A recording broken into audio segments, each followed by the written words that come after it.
The ACLU of Pennsylvania pushes for a court ruling on DHS subpoenas of critics.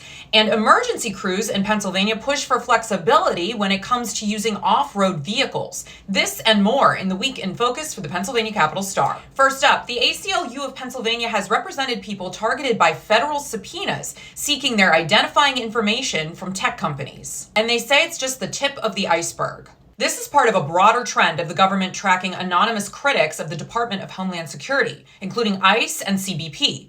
Hundreds of subpoenas have reportedly been issued to companies like Meta, Google, Reddit, and Discord to unmask users who monitor or criticize DHS. In 2 cases, the ACLU of Pennsylvania challenged, the federal government withdrew its subpoenas after motions to quash were filed. While the withdrawals are a win for individual clients, experts say DHS may be using the tactic to sidestep court rulings that could challenge the legality of its subpoenas. The agency insists all actions follow federal law, the Constitution, and the Fourth Amendment. The government has reportedly been monitoring email accounts of anyone critical of the agency online. Next up, Pennsylvania first responders want more flexibility to utilize off-road vehicles. Right now, they can only drive them 2 miles on public roads with lights and sirens. Otherwise, they have to haul UTVs or ATVs on trailers to reach emergencies. Blaine Volunteer Fire Company Chief Nick Campbell told a State House Transportation Committee Tuesday that even if his team of volunteers went beyond the limit, it becomes a liability risk.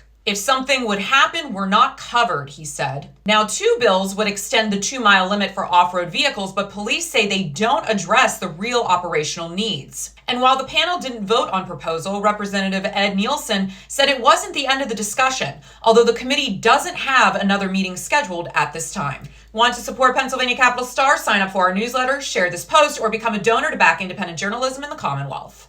And finally, Pennsylvania colleges confront funding challenges at a state budget hearing. Education leaders say flat funding in Governor Josh Shapiro's proposed spending plan isn't enough. With fewer high school graduates and rising costs, they're urging lawmakers to boost state support to keep tuition from climbing. Tuition increases over the past decade have stayed below inflation, squeezing universities' ability to invest in key priorities. University of Pittsburgh is now asking the state for $161 million, up from $155 million. Now, community colleges are supposed to split costs 3 ways: the state, local governments, and students. But with the government funding falling short, leaders say students are now carrying much of the burden. Some lawmakers are pushing back on the funding request, saying that some campuses are closing and that there are too many colleges per student in the state. I'm Natalie Bencivenga, and this was your Week in Focus.